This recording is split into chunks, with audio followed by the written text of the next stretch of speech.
imagine a future, and our imaginings horrify us. In the case of this film, I wrote the script in the first person. It's the only time I've done that. It made it clear to anyone who read the script that we're on this ride with Oppenheimer. It was very unusual. It took me a minute to actually comprehend.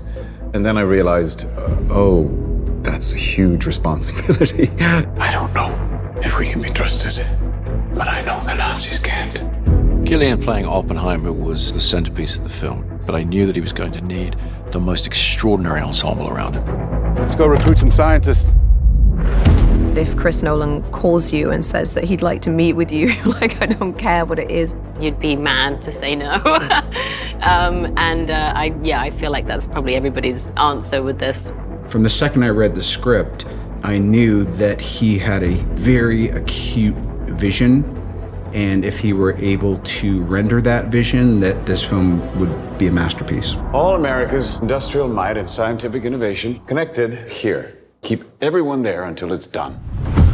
It feels to me like every single character is significant because they're all historical figures of consequence. There's a chance when we push that button, we destroy the world. Chances are near zero.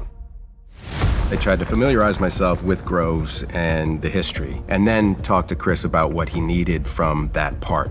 Groves was almost like a kindergarten teacher in some respects because these scientists were so eccentric and not necessarily trustworthy. I mean, if you're looking from a military perspective. Why would we go to the middle of nowhere for who knows how long? Why?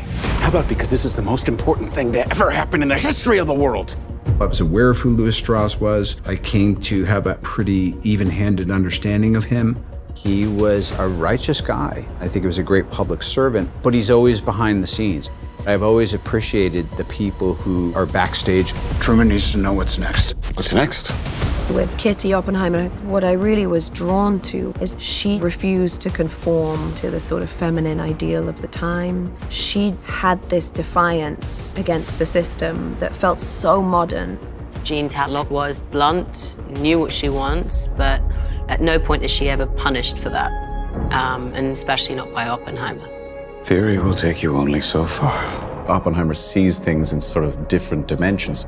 Physicists operate on a completely different level than we do, and I think sometimes it's a burden. So I was really interested in that. What we were looking for was a remarkably centered performance, the heart of the film, but also an ensemble piece.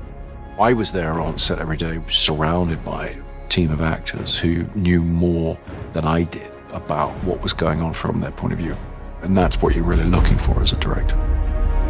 It's a profoundly moving and overwhelming experience watching it, because you feel so compelled to watch what's happening with these people and how they're drawn into the biggest of moral dilemmas and what they're wrestling with, all of the characters. With the sound design and the score and the emotionality of it, this is not a film, this is an experience. When I saw it in its finished form, I was kind of like, wow, yeah, that's what we were hoping this could be. The world will remember this day.